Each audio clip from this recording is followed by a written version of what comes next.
Eli nyt tehdään lypsylehmän rakennearvostelu tämmöisellä kansainvälisellä rakennearvostelumallilla, jossa ominaisuuksia arvostellaan lineaarisesti muuttuvalla asteikolla 1-9.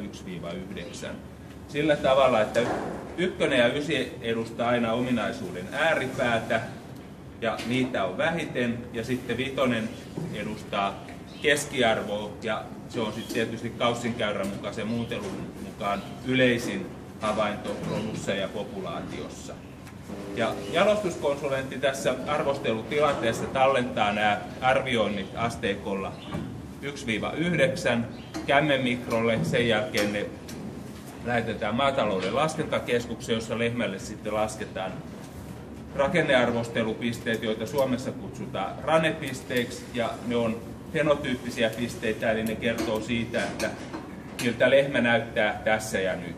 Mutta tärkeämpi tavoite on laskea sille sitten rakenneindeksi jokaisesta arvioitavasta ominaisuudesta, ja sitten ne yhdistetään jalkaindeksiksi, runkoindeksiksi ja utareинdeksiksi. Ja tämän lehmän arvioinnit vaikuttaa sen kaikkien sukulaisten arviointiin laskentamenetelmän mukaisesti. Eli me saadaan fenotyyppiset ranepisteet ja sitten rakenneindeksi. Nyt sitten aloitetaan, eli mikä on ensimmäinen ominaisuus, mitä arvostellaan? Takakorkeus. Takakorkeus mitataan lehmällä tästä siis takaa näiden kyhmyjen kohdalta sillä tavalla, että otetaan mittanauha lattiaan, tehdään suora kulma ja sitten katsotaan, että missä kohdassa se suurin piirtein näyttääkö se kulma yhtään suoralta. Tämä näyttäisi nyt 146 senttiä takakorkeutta. Ja tämä tulee ihan suoraan numerona, tämä takakorkeus, eli tämä ei ole sillä 1-9 asteikolla, vaikka se voidaan sillä laillakin laittaa. Sitten seuraavana on rungon syvyys. Rungon syvyys on tästä kohdasta lehmää.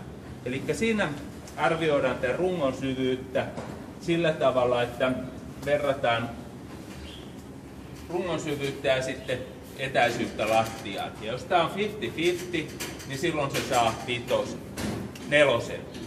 Ja sitten jos se on selkeästi syvempi, niin sitten se menee sinne 9 puolelle. Ja sitten jos se on tämmöinen vinttikoiramainen, niin sitten se lähtee sinne 1 suuntaan. Eli onko tämä nyt teidän mielestä sitten syvän puolella vai sitten tämmöisen rungottoman puolella? Syvä. Eli mitä tulisi arvioinniksi? Se voisi saada 5, eli jos se 4 on 50-50, niin se saattaisi olla niinku hiukan siellä syvällä puolella. 5, rungon syvyyden. Sitten seuraava ominaisuus. Lypsytyyppisyys. Lypsytyyppisyys, angularity, dairy type. Siinä arvioidaan kylkiluita. Ja siinä katsotaan kylkiluiden leveyttä ja suuntaa. Ja tavoitteena on, että kylkiluut on leveitä, ne on suhteellisen harvassa, eli tänne pitäisi sopia 2-3 sormeen väliin. Ja sitten ne pitäisi osoittaa tänne taakse sille, että tähän kroppaan saadaan leveyttä. Ja sitten, eli yhdeksiköt on tämmöisiä taaksepäin suuntautuneita, leveitä, harvassa olevia kylkiluita, joka takaa lehmälle hyvän kapasiteetin. Ja 1 puoli on sitten niinku tynnyrivanteet, eli se kylkiluut menee suurin piirtein suoraan tuonne mahan alle. Ne on pyöreitä, paksuja ja niillä ei ole paljon minkäänlaista väliä. Mitäs tälle tulisi lypsytyyppisyydestä? Onko tämä nyt siellä 9 puolella vai 1 puolella? 9. Joo, kyllä tällä niin lähtee aika nätisti tänne kohti utaretta ja vielä, niin kuin, jos ajattelee niin tänne niin utareen yläpuolelle päin, nämä on aika leveitäkin, mutta sitten ehkä pikkusen kapea väli. Mitäs antaisit?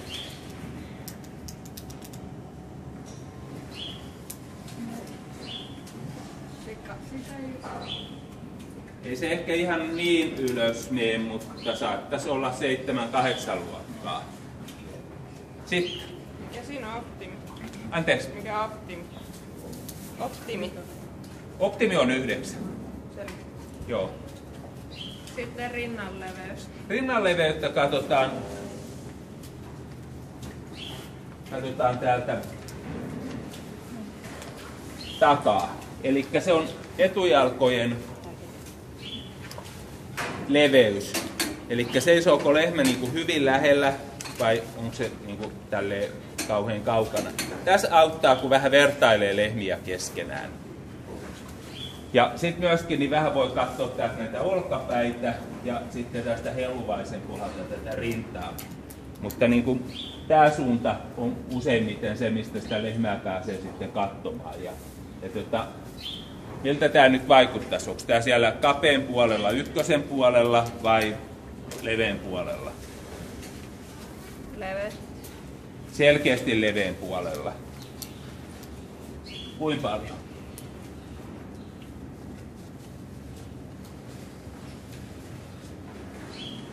Seitsemän.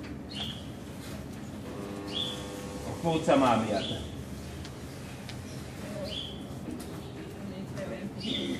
Niin, 7-8 saattaisi olla. Löytyykö optimi tälle?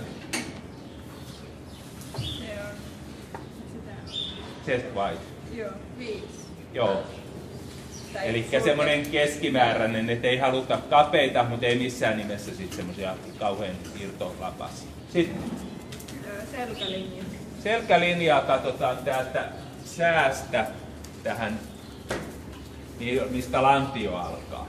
Ja 7 on suora, sitten 8 ja 9 on vähän tämmöisiä köyryjä, ja sitten mitä enemmän ykkösen suuntaan menee, niin sitä enemmän se on notkolla.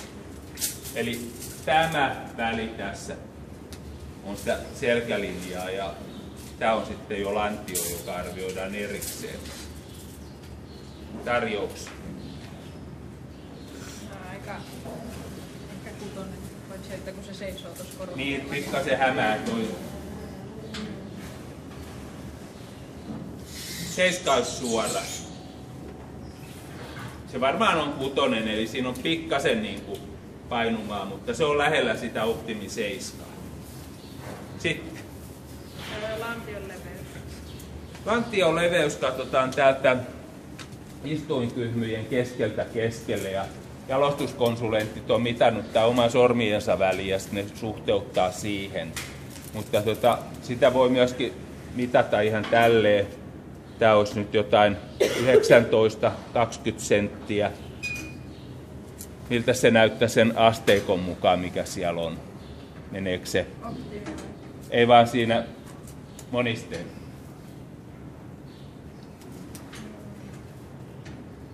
Eli 18 senttiä on 5, eli tämä oli 19-20, eli 6. 6 on lantion leveys. Sitten Lantion kulma. lantion kulmaa katsotaan istuinkyhmyjen ja lonkkakyhmyjen välinä. Mä en nyt mittaa tätä, vaan mä osoitan tätä. Ja jos nämä on tasan, niin se on 3, ja sitten jos se on tänne ylämäkeen, niin se on 1 ja 2. Joo. Eli mitäs tulisi?